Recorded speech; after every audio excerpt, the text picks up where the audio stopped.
Marker.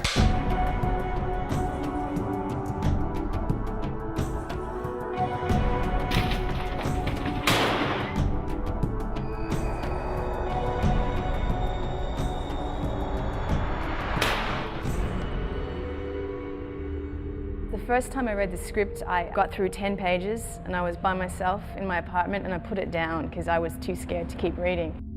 I read it like Alice in Wonderland meets Dante's Inferno.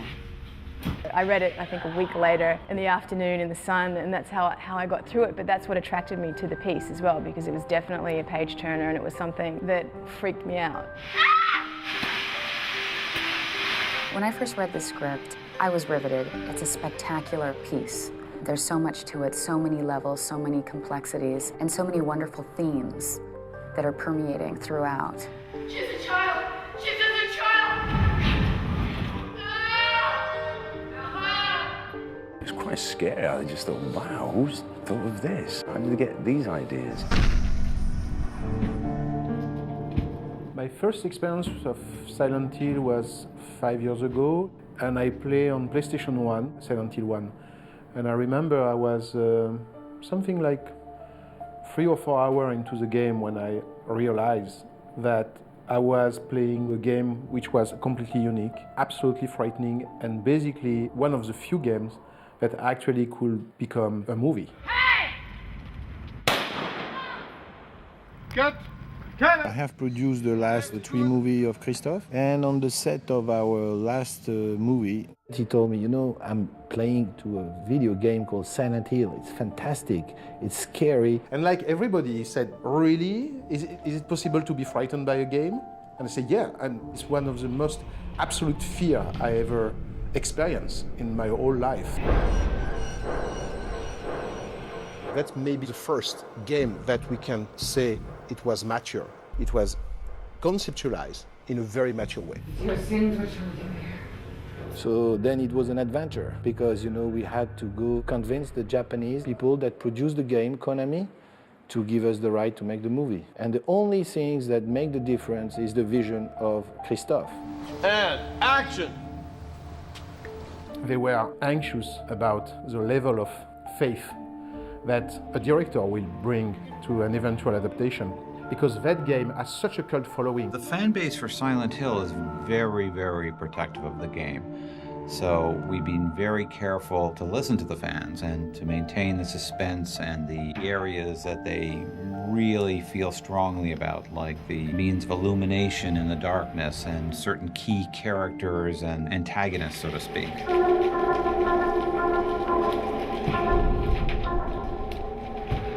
He has a very surrealist sort of vision of the game, and the game itself sort of explores the boundaries of reality, and that's what the film does. The game of Silent Hill is an experience. Silent Hill exists by itself. It has no equivalent. It's something frightening, it's something disturbing, it's something very beautiful. It's not only about fear, it's about emotion. There is not so many games that make you cry. I never adapted a game before, and I realized when I was doing that it was completely different. When you're adapting a game, you're adapting something that actually you have lived for real.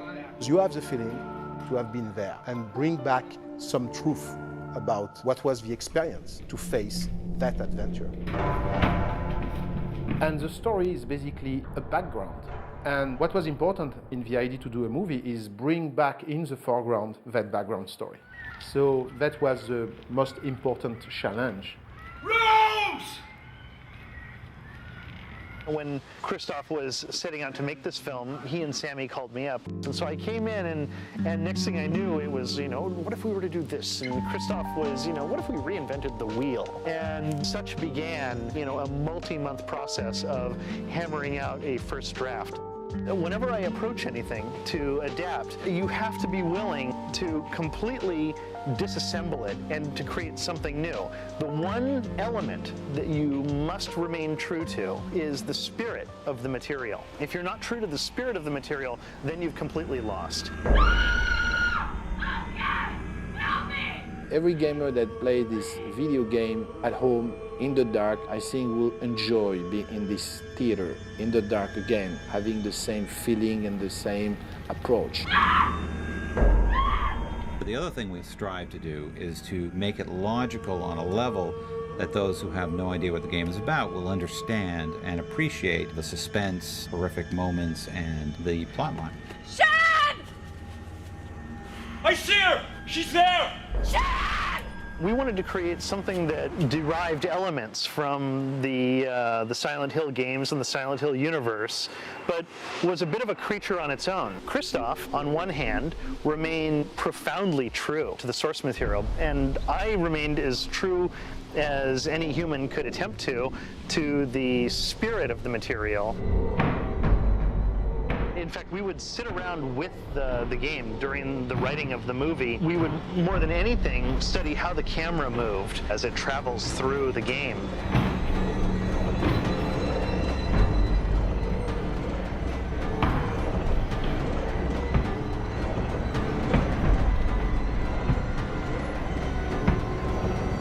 We kept a number of elements from the game and created sort of a composite. These games are very frightening because the characters are very emotional, and basically they are very vulnerable. The characters in the game are one dimension. And it's not a problem because a game is like an experience where you have to face iconic character. For example, there is a character named Dahlia. If we want to transpose her on the paper, we understand that she has not enough depth for an actor or for an actress. We decide to make her much more gray than black. And that's what we try to do with the different characters of Silent Hill.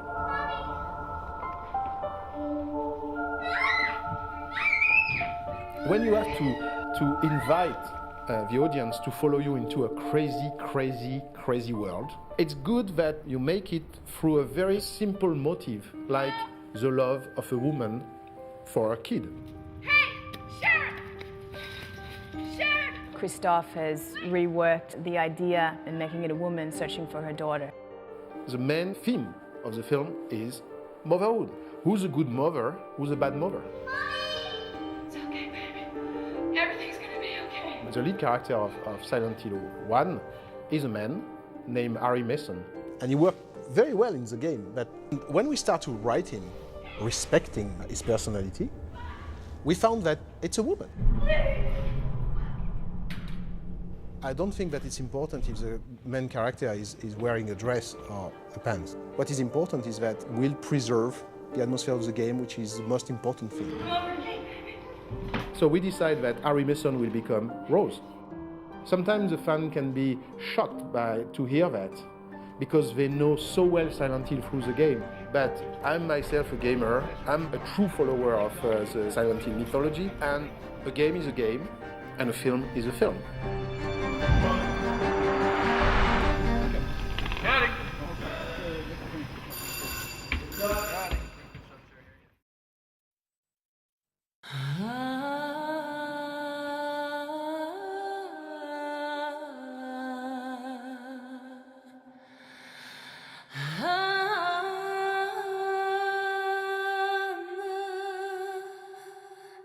I think what's really exciting about this movie is the cast.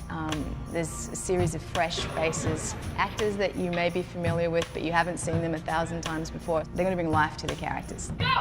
Go, go, go! When I did the casting, I very deliberately went toward actors from independent film, because they bring with them something different, a different quality. Actresses like Radha Mitchell, Deborah Karanger, Alice Krige, of course Laurie Holden. You know, it's much more exciting to see somebody who doesn't used to do this kind of film. The audience of this type of movie love that. For the role of Rose, we needed somebody with that blend of vulnerability, but strength and determination as well. You have to feel her fear, but also appreciate when she stands up to all these terrifying moments. We spent lots of time finding the perfect Rose in terms of the sensibility that Christoph was having on this character. I was looking for somebody who, for me, was sophisticated and somebody very vulnerable. And I think that Radha Mitchell has both quality. We have to leave. Do you understand? The darkness is coming. It's very easy to fall in love with Radha Mitchell. There's a freshness and energy and excitement at life. There's this original look to her, all of which are precisely what we needed for the central character to lead us through this horrific environment. For the first couple of days on set, I just ran and ran and ran. It was like run, Radha, run. As the story goes on, the character gets tougher and stronger, and so hopefully you'll see that in the performance. We've also been playing the game, and that has a definite effect on your performance as well. That's the sort of preparation. It's kind of primal training. Christophe is focused on female characters. There's something unique about seeing sci-fi, or this sci-fi genre with just females leading the story in a way. And he's almost kind of exoticized the idea of femininity by polarizing it with the male characters who are sort of grounded in reality, and all the women are in this kind of fantasy nightmare. Rose! Sharon! It's a wonderful thing to work with Sean Bean. The man is so polished and professional in his work. Once he and Christophe had established who this character Christopher is, Sean Bean is that character. I'm in the real world, as it were, and I'm looking for my wife, my daughter, who are in another dimension of time. My wife, she keeps me realistic. We cast the part of Christopher, and it was the last one that we cast. And Sean Bean was a dream for us. He has a warmth of personality that's always there, no matter what role he plays. He has this ambiguous quality. And it was interesting to invite this ambiguity into a very positive character. The character of the husband looking for his wife. I think Christopher goes through quite a lot of heartbreak whilst trying to find his wife and daughter. He's in quite a desperate state throughout the film. Put both hands on the wheel.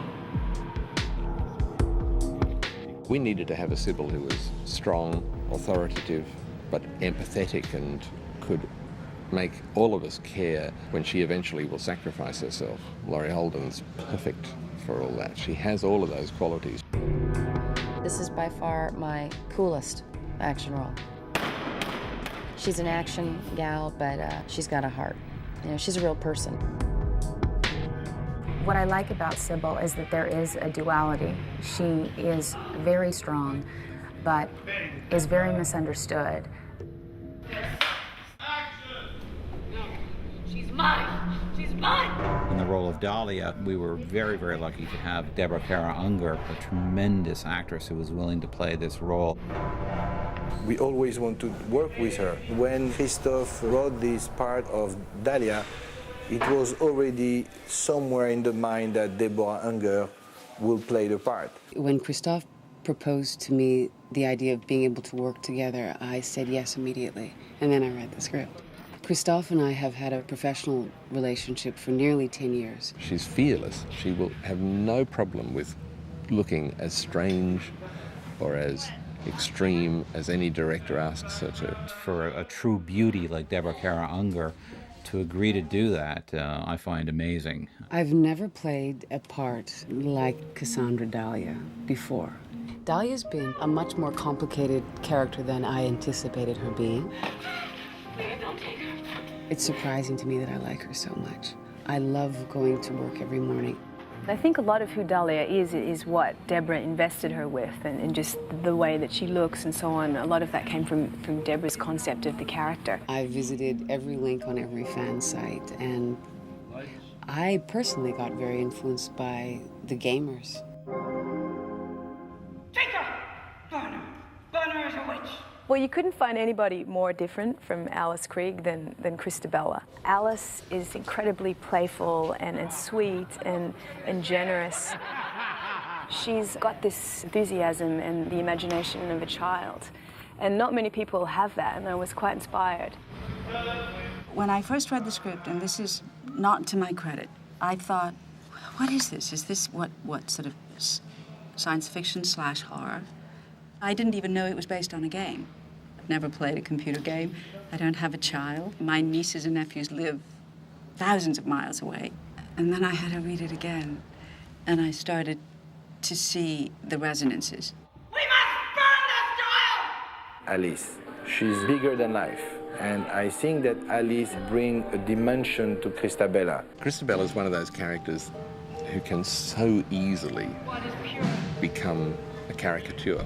And only someone with Alice's strength and focus and really precise technique could possibly create this character. I was very anxious about the language. Once again, we're locked in mortal battle. Christabella's speech is difficult to get right. Many times I said the main character of this movie, one of the main characters of the movie is a little girl of 10 who's going to play 4 parts, including something really evil. Where am I going to find a little girl who's able to do that? And not find only a little girl able to do that, but find also a little girl with parents happy to let their little girl do that.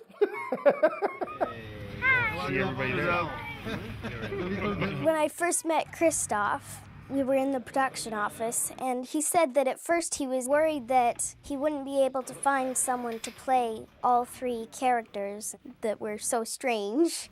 I will remember always the day Jodelle came at the office, and she was walking into the office saying, "Where is the director? Where is the director?" He was watching a 15-hour miniseries. He watched it over the weekend that I had done. And I say, "Hi, Jodelle, how are you?" And she said, "Yeah, I'm fine, I'm fine." I say, "You know, Jodelle, you're going to play 3 different characters in this film, and one of them is the devil." "I always wanted to play the devil." He just said, "Perfect," so I'm here. When Jodelle plays Darkolessa, it's almost like she's transformed and she's somebody else completely. And it's really quite eerie and bizarre. I've only ever played like a normal little girl like Sharon a couple of times, but most of my roles are like Darkolessa. I played an evil clone once. And I don't know how this delightful little gem who likes pink can so easily grasp terrifying moments and then cut and crack a silly little girl joke. She steals every frame. I think she's somebody that's going to go very far into the cinema. Feel the resistance into your arm. To watch these transformations in these women has been very, very fun, and all of the characters are so distinct. It's certainly a female-driven piece, which is a delight. It creates a very playful environment where we all have clearly different things to offer each other as characters and, of course, as individuals. Every day, everybody's been challenged and everybody's been really pushing their limits and doing the best work that they can and taking everything very seriously and really putting their heart into it. Really, there's a lot of love in it, and as much as it's a kind of dark, dark story, there's a lot of love behind the making of this story.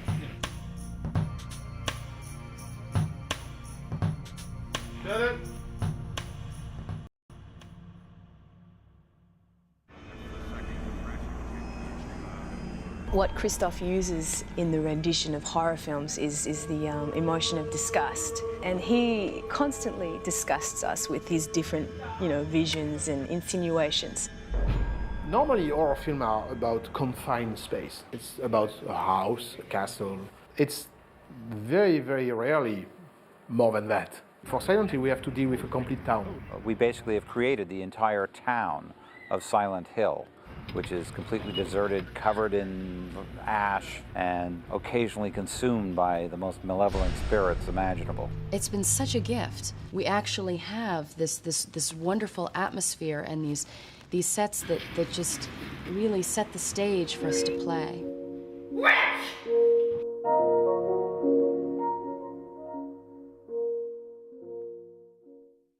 But I think it's great that it's slightly like that.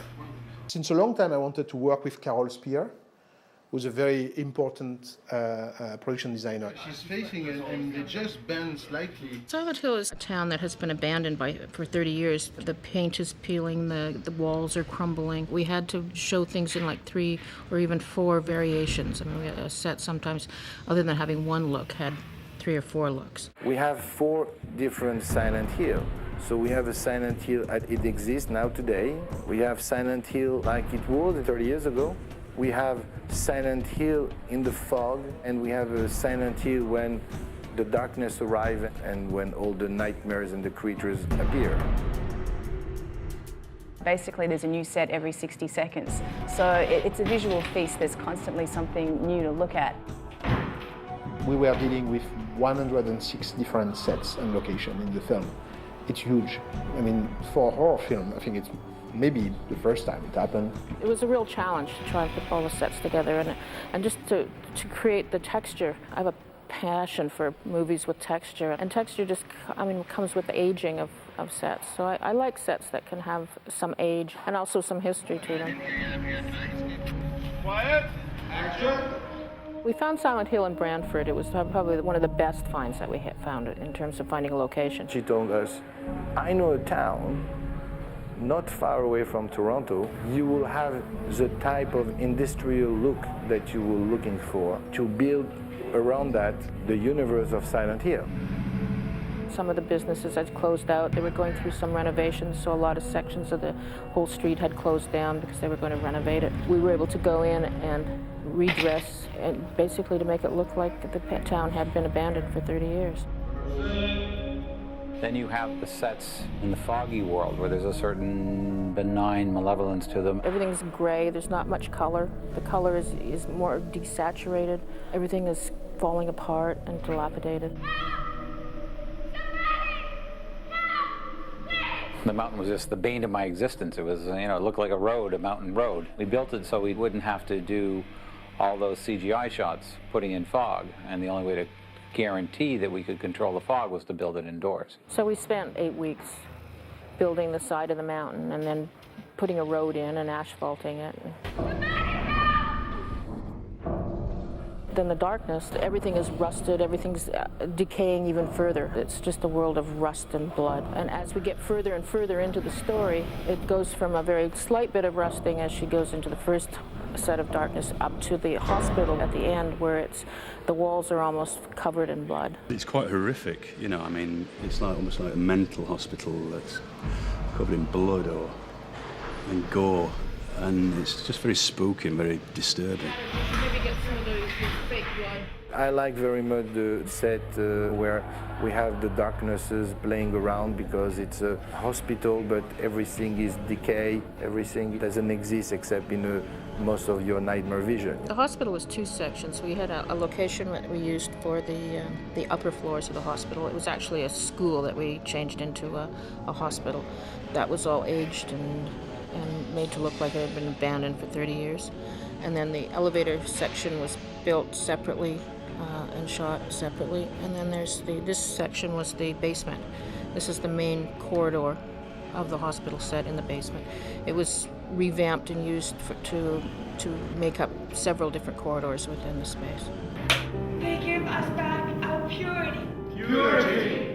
The sets that I've worked on are remarkably beautiful in the sense that they really serve the universe of the film. We looked for an old factory that was a big, large space with a lot of texture that we could put this meeting hall in the middle, that they had this sort of secret meeting place. The design of the factory is based on looking at a lot of photographs of old Amish meeting halls, and they're very simple designs and very, very straightforward, and I was trying to keep the lines very straight. After they finished shooting the meeting hall scenes, we came back in, ripped it apart, tore the hole through the floor, and spent a long time burning wood out in the back of the studio and brought it in and basically created an aftermath of the fire. It was one of the dirtiest sets we worked on. People would come out of there at the end of the day in their white coveralls, totally black. My favorite set is the old school that we worked at. And it used to be a girls' school, a real girls' school, which is good because that's what it was supposed to be. The school was interesting. It was fun to do because we cheated so much. We actually had a school location, but the actual layout of the real school and the layout of the school that we shot were 2 different things. And we were cheating rooms that were corridors and rooms that were supposedly off of one another. Some parts of the school were in other buildings. It was a bit of a puzzle putting it all together while we were shooting. In the classroom, we had to deal with 3 stages. We tried to prep it as much as possible at the beginning, and we tried to shoot it in order. We shot it with the past first, but they prepared a lot of the walls first. They used the release agent, which was just a simple lard underneath all of the paint, so that we had a nice clean paint job for the past, and then for the foggy world we could release a lot of that paint and have a lot of peeling paint. We had a lot of areas prepared behind the walls that we could take tiles away and exposed bricks and studs. It's hard to say what my favorite set was. I mean, I enjoyed working on the church because it's just the scale of it. I walked into it and I had a visceral response to the space. The degree of detail and specificity evoke an emotion in you, being in them as an actor. Basically, we are looking inside the church. The church was one of the first things that we started to draw up because we had an idea at the beginning. We did a lot of reference looking at different churches that were in the Toronto area and outside of Toronto. We wanted it to be dark. We kept it fairly dark, lots of wood. It's sort of a real church in the typical traditional layout of a church, but it doesn't have the altar area. Instead it has the painting of the burning witch, not normal for a typical church. And then it has the sunken pit for the meeting areas. We spent about 8 weeks building the church. The painting was done by a scenic artist here in Toronto. His name is John Fraser. And he probably spent 3 weeks working on the painting at night while we were building the set around him. He'd come in afterward as we went home, and he'd put the lights on and paint away. We'd come in the morning and there'd be a little more built. We actually took pictures of some of the art department people in some of the costumes of the and painted them into the painting. You probably wouldn't be able to pick them out, but there are a few art department people in there. We used Deborah as the guide for the painting. We didn't want it to be Dahlia, but we wanted it to look like it could have been an ancestor of Dahlia's or Christabella's. The ladders were based on a design that we found. It was an old German etching of a witch burning. We decided to hang the miners from the ceiling in the church after seeing photographs of how miners in actual coal mines would store their gear on pulley systems. As they came up out of the mines, they would have baskets with their masks and their work clothes in it. So we thought it was an interesting idea and decided to store all of our miners' costumes in the church this way. Action! Then we tried to find the exterior of the church, and we looked at a lot of different churches just for our look of the church, because we didn't really want it to look too Christian. We wanted it to have a very distinctive look. Consequently, we ended up settling on not a real church, but the actual facade of a Masonic temple. And the stairs leading up to the church, we had tried to find locations for it, but we just couldn't find what we wanted. So we built in the studio a set of stairs that we then composited the church at the top of the stairs, and then we put the face of the church on the outside of our interior set. I think people are going to be surprised. People are going to be surprised by the scale of the film. And I hope that it will help to redefine a new kind of horror film.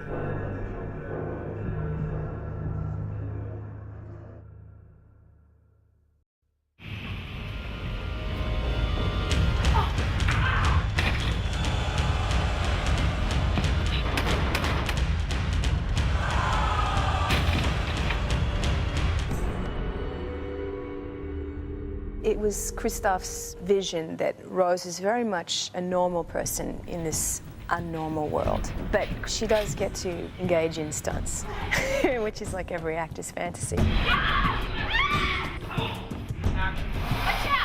Steve Lasewski was the stunt coordinator on Silent Hill. I always want Steve on any size picture, big or small. He can make things happen safely and quickly and magically so that people can be transformed. For a movie that is basically set out on the surface to be non-action, there are a lot of action elements incorporated throughout the entire filming of the project. Radha Mitchell and Laurie Holden both have an extreme level of attention to detail for every single action and reaction that they do.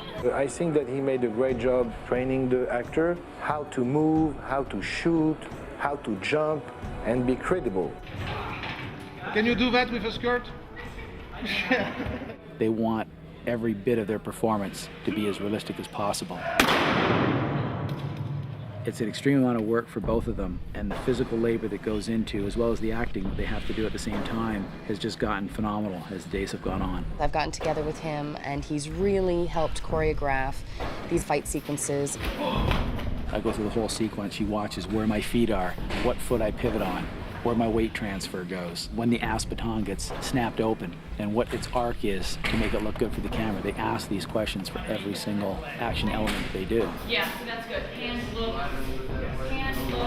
cut. Sybil just kind of takes me over sometimes. You know, I just get caught up in the physicality of it all.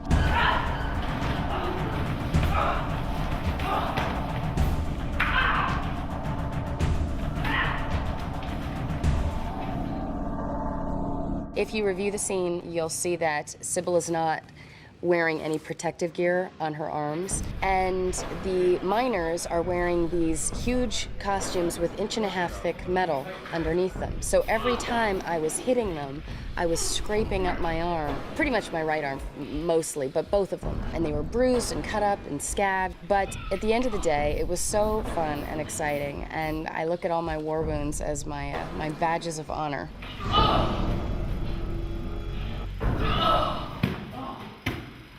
A typical shot on a lot of movies are done with stunt doubles. We shoot the actors' dialogue, then we cut to an over-the-shoulder shot where all we see is the back of their head, and we never actually see their face.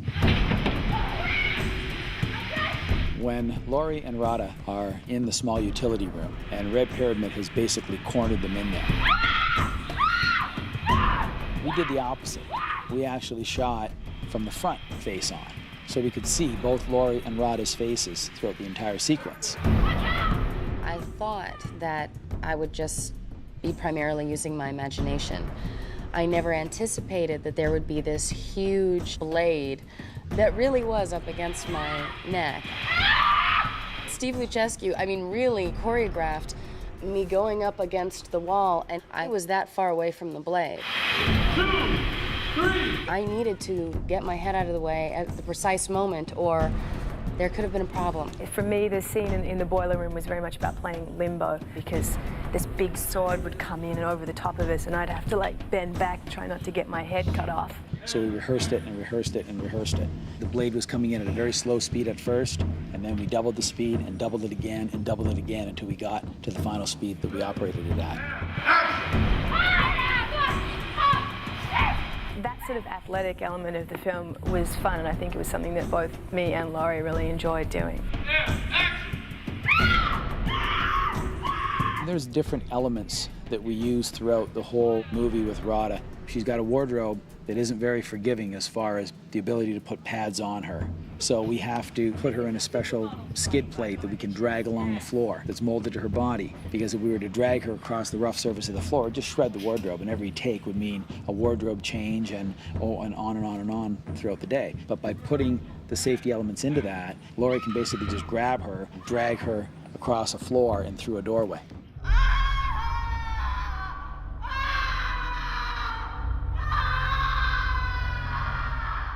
I think most actors love wire work because it gives them the ability to do a lot of acts that they would never be able to do without the assistance of the wires. We get to see their face on camera. They get to jump higher and jump further than they can physically do all by themselves. So they get to play, they get to have fun, and they get to see their faces on the screen doing it, and so do the audiences. There is one scene, and I think it was one of my favorite days, where I come across a pit and I see Dark Alessa for the first time. And in order to get to her, I have to jump over all these metal beams. Rada's background didn't encompass any kind of wire work. So we started working with her, putting her in a harness, walking her on the ground, then taking her in small little jumps. And she caught on extremely quickly. And she just wanted to do more and more. She wanted to see the stunt double, how the stunt double would do it, and then she just simply wanted to do it.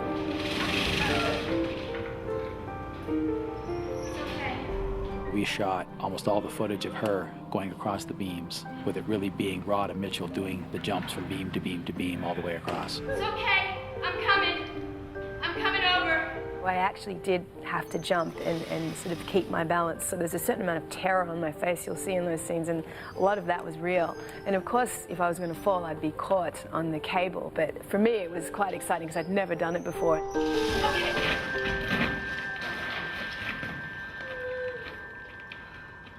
Sybil sacrifices her life. This character wakes up to a fire at her feet and dies by fire.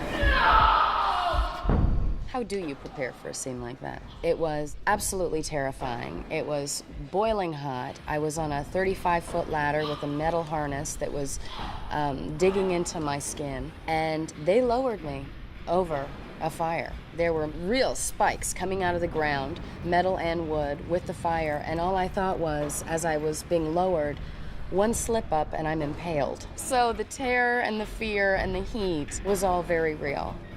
They try always to find a place for the real actor to do their part in order to be as close to reality. So if we can make each one of the shots incorporating the actors' faces, it makes it a great shot. They love it.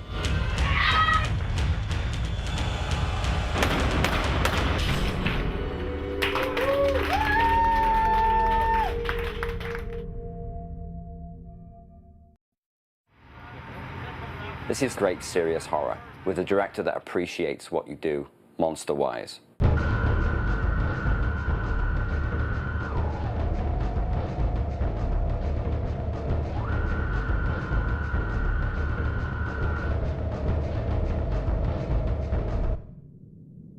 I think a lot of horror movies work on the idea that less is more. And if you don't see the monster, it's scarier. Whereas Christoph's really brave. He shows you the monsters and features them, and you see them, and they're not gory, kind of ridiculous characters. There's an elegance to them as well. The creature is designed to be scary as hell and very disturbing also. They are slightly beautiful and completely revolting. My favorite monsters ever have been in this movie. They're bizarre and creepy, and they look like they've come out of some sadomasochist handbook. The monsters in Silent Hill sometimes are pathetic and strangely human. They're based on almost nightmares. Christoph's mantra right from the beginning was, I don't want disgusting, I want disturbing. Disgusting and disturbing are very, very different. Disgusting and disturbing are this twisted human shape. It's not disgusting, but it's very, very disturbing. But something you can't take your eyes off. He doesn't want people to turn away, he wants people to be entranced. Patrick's company was hired to do the creature side of the movie, which is approximately half the effects. And I was hired to do the makeup effects, and I'm also supervising Patrick's makeup on set, so I'm the on-set supervisor as well. Okay, good. The textures, whether they were slimy or dry or wet or crumbly or whatever. The game was like the Bible. A designer doesn't bring his vision to a movie, he brings the director's vision to the film. It's amazing. I think it's amazing. Development of Silent Hill with Christoph started before the Silent Hill project was there. Meaning, I got to know the man, what he was interested in, which made the process of developing the creature on this project very, very simple. One of the key words that Christoph told me at the beginning, he said those beings are made maybe of flesh, but plastic as well, real and artificial. All the creatures were designed based on that concept in mind. They are very real. There are humans in them, but somehow they come through like weird dolls moving on. And that's very, to me, very disturbing. There's always a sense of pain and suffering in a movie. Every one of those beings is suffering. Even Red Pyramid is suffering. Everybody is hurting. Screaming is another thing that Christoph wanted to see everywhere. He says he wants those things to scream all the time. I'd like now to introduce you to my favorite character on set. My personal favorite one is the armless character. And visually, I think that's my favorite monster.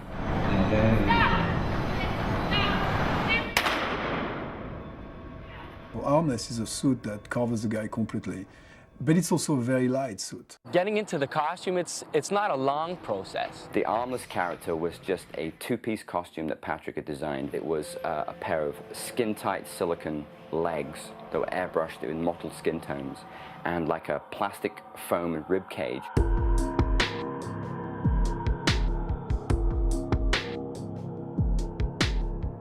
Over the top of that was stretched a big silicone condom that was about 4 feet long, which strapped onto the actor, Michael. Breathing is hard. If you're claustrophobic, like, you can't do it. Oh, I'm breathing through the hole. And it comes with a mouthpiece with an air tube that goes through my bodysuit and out the back of my suit. So it's all like that. Patrick had designed it so Michael could wear the costume. There would be a manifold built into the chest and a little kind of a vent and a hose that would be plugged into a big pressurized container full of black methocel, which is essentially food thickening agent mixed with water and black pigment. And on cue, we were able to spray this out of Michael's chest. 3, 2, 1, spray! Cut it. He had a few little nicknames on set by the crew. My favorite one was Trojan Man. He looked like a big rubber condom walking around with a big hole in his chest that sprayed out acid.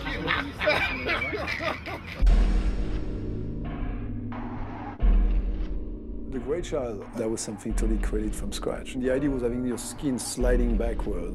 I don't want the whole skull and jaws to be deformed. If this happens, you retain a face, a skeleton face here, just the skin is being pulled away, which is exactly the effect that Christophe wanted. Grey Child was essentially a foam latex and silicone bodysuit, which Patrick had created, which completely covered Yvonne's body. Little feet appliances, which blended the suit down into her ankles, and hands and a head, which would be glued down over her body every day. That process, about 2.5 hours. You can't really hear me? You need to speak really loud. Really? Yes. Like this? Yes. Once they dress me, it has to get sealed, it has to get painted, there's all the different parts that get put on, and when I watch the guys paint my feet, it's incredible. It's like getting body art. They painstakingly paint all this work, and it's so beautiful. The commitment to staying in that character was really impressive. Quite honestly, I didn't think I was going to survive. Stand you up. Patrick's team knew that I had this constant urgency to go to the bathroom. They specifically created a flap, so I have easy access to the bathroom all the time. Excuse me, The bathroom? I have to go to the ladies' room. All right.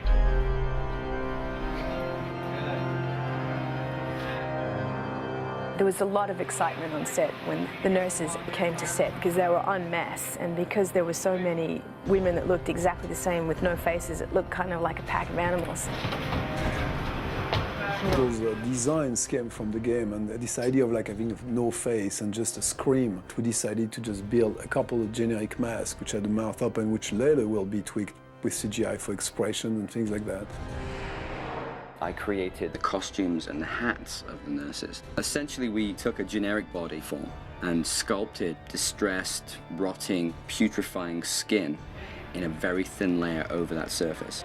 We brought in 20 girls, so I created 20 latex nurse costumes, which did up with zip ties and Velcro, because they had to be extremely tight on the girls' bodies.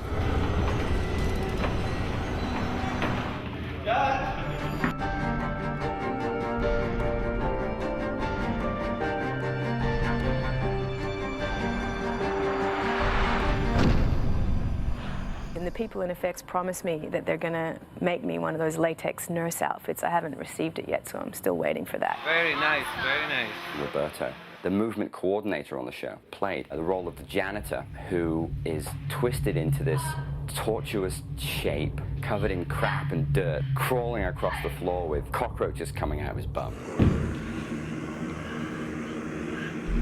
So what we did was we took a cast of Roberto and we created 2 elements, which was a full-size artificial body of Roberto, and that was dressed into a set with barbed wire, so the actress would come in and pull something out of his mouth. That was one element. The other element was Roberto in full prosthetic makeup with a fake pair of legs strapped to his back, bent up over and tied to his head with artificial barbed wire. The tattered costume he was wearing was dressed over the seam. Oh my God! And give him a pair of optical green pants, which we called his Kermit pants. I had green tights so that, of course, they could cut my legs off in post-production. Essentially, you could shoot it from the side and from the front and from behind, and it would give the impression that Roberto had been bent double. The first day we shot this, and he's lying on the ground in all this dirty mud with this barbed wire wrapped around his head, and I just leaned in and whispered, just remember you wanted to do this. But Roberto was able to pull it off quite magnificently. Roberto was able to take another part in the movie, which was the role of the Red Pyramid.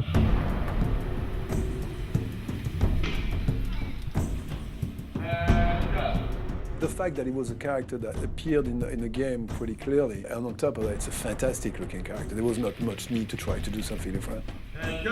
We had to find the right proportion that would still allow an actor to carry this for hours on set. So we worked with very, very light material that are painted in such a way that they look extremely heavy, but bottom line, they were very light. My prosthetics, the upper body is glued to my skin. So the skin doesn't breathe, but it's so soft that it's like second skin. It was about 1, 2, 3, 4, 5 part prosthetic, which was blended into his skin and artwork by me and my team. And we also, apart from painting his chest, his arms, and his neck, we also had to paint his bum cheeks and his legs because I didn't give him the option of having underwear. That process took about 2.5 to 3 hours every time Roberto played.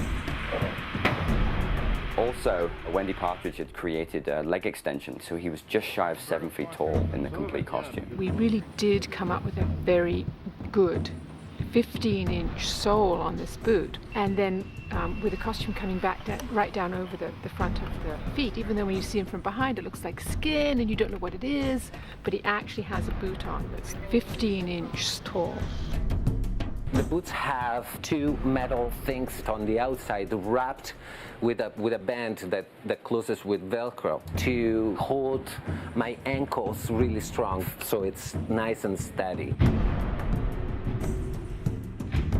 And not only is he 7 foot tall in the costume, he's also 25% bigger than all the other humans in the movie. Action.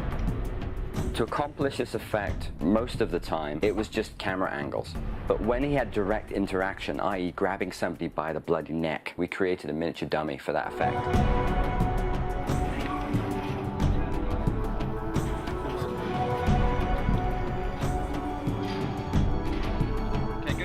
I don't think I've had a good day at work unless I have to take an hour to wash my hands. With Roberto, with Yvonne, and with Michael, we couldn't have asked for a better bunch of people to play creatures. Because not only were they enthusiastic throughout the entire performance, throughout the entire show, they never complained once. They made the movie for me by the fact that they'd come in each and every day going, "Hey Paul, how's it going? Great, let's put this on, let's go to work." I need some kind of attention here. It's not just about them. The whole movie has been a blast. Every day you'd catch someone's eye and you'd just start laughing. This is why I got into the industry, to work on a big budget horror movie with a bunch of great people and do some cool work.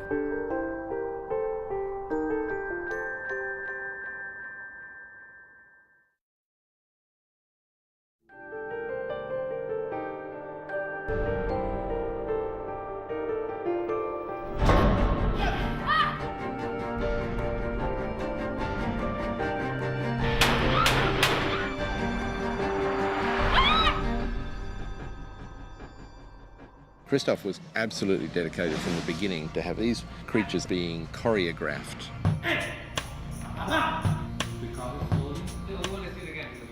Roberto is the movement coordinator in the film. He coordinated the movement for the nurses, the grey children, the armless character. He's the sort of brain behind how all these monsters moved. More arms, Yvonne, more arms, and head.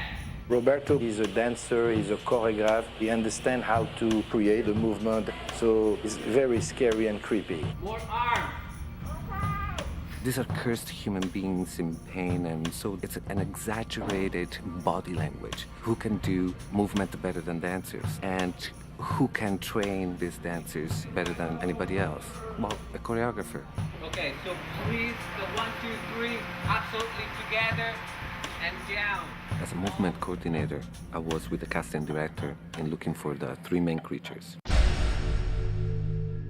With the armless, Christoph was convinced about Michael Koda. I went through an audition process. We had to audition with our hands behind our back and just move around, hit the floor. It was kind of choreographed, but it's more kind of what you had to put into it yourself creatively. by moving with his arms back, you could see that he really had no arms. And the way he was already walking and putting the knees towards each other, and Christophe decided to go for Mike because it was angular, yet at the same time smooth. It was already freaky looking, without the costume on, without the prosthetics on. Like you go all the way. Wow. Wow. Yeah. We just tried a lot of different things, you know what I mean? We had to try the moves jumping, we tried it twisting, we tried it on the floor slithering, we tried it running, we tried it falling. If I'm being shot, how am I gonna do that?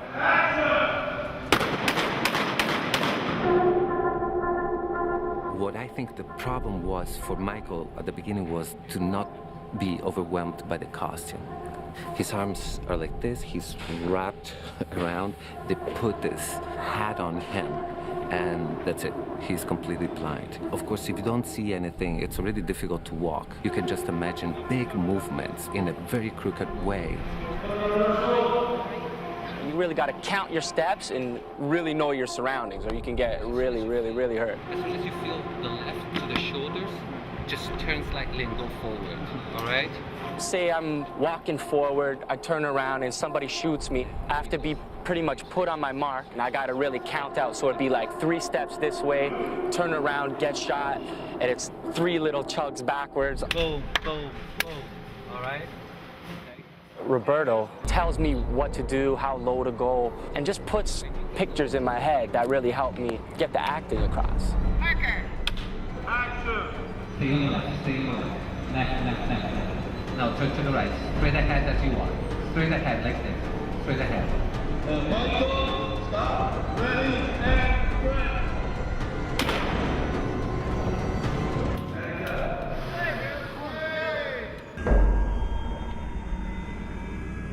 As far as Grey Child, I called Yvonne because I thought she would be perfect. And when we put the video in for Christophe to see, he picked Yvonne instantly. Christophe and I had a little conversation. He really wanted us to embody what Grey Child would really be, physically. From the shoulders, reverse the theory. In the rehearsals, which really was the creative process, we played around with the idea of what a strange-looking creature child would be like, going on the basis of a kid. Oh, like a 2-year-old who can't balance. Yeah. And distorted it a little bit more. Found much more bizarre ways of how this creature would carry its arms, its head, how their feet might be. It's like a tightrope walker. Tightrope walkers, you know, they use their hands to balance. She could see a little bit from the ear. There was the little hole that she could see. But it's not always in line with my hole because the head shifts. Once in a while, I'll get a glimpse of the outside world, and so through that, I can make certain visual marks. Through that, sort of helps a little bit, but a lot of it's through feeling and through Roberto yelling at me because I can't hear in that mass. Neither can they hear me. So it is a different world. So try not to do a big, big circle. Action.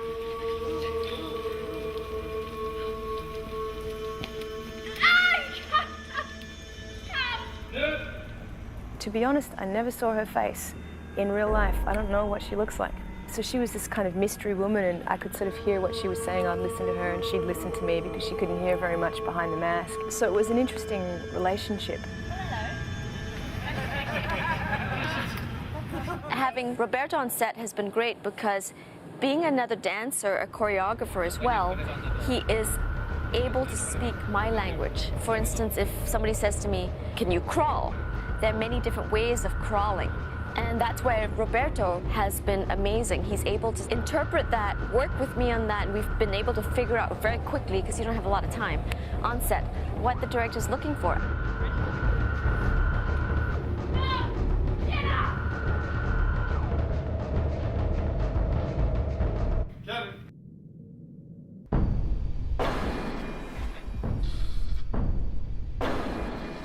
What I tried to do with the nurses was to be as close as I could be with the movement in the video game. I got into the studio, I knew exactly what I wanted, and Christophe was in the studio as well, and he knew exactly what he wanted to see.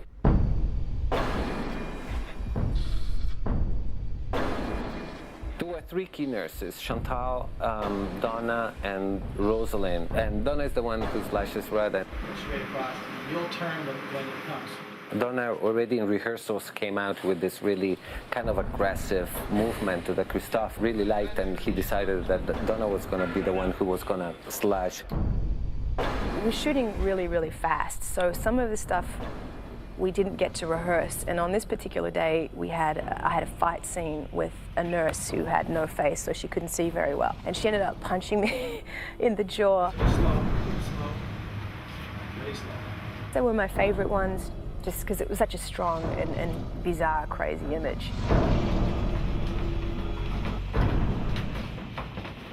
I played two creatures in the film, the Red Pyramid and the Janitor. Christophe meant for the janitor was to be obscene, and my head is tilted back, so I can't even really move my head that much. The only thing that I could really use to make it obscene was my tongue. Okay. But no, not that. Oh, yeah. Yeah? Really? Yeah, it's amazing. I think. My next favorite monster is Red Pyramid. He was actually a really kind of intimidating image, and the way that he moved was really very simple but very balletic.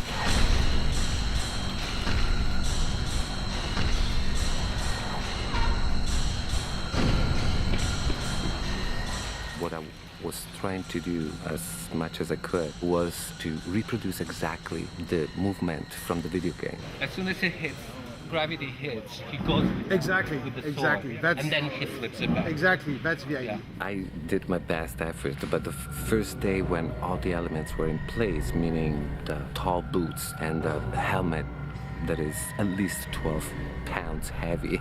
So my first hour was on set was quite difficult, I would say, quite challenging. Hey guys, make some room, please. And plus you're carrying this big heavy sword, which is not in reality, so it's all faked by the movement. I have to make the sword look like it's incredibly heavy, and so it adds to the movement. I can only see the floor, so I can't see in front of me. It does affect the balance. There is a period of adjustment that it's needed. And all the women on set really liked that character because he had a naked bottom, and you'd see that on set every day. So he's really scary from the front, but not so scary from the back. It's a lot of fun. You feel like a little boy. I mean, this has been a boy's dream. It was a lot of fun. Something that I would not suggest people to do it in their homes, but absolutely was an incredible treat. That's a wrap.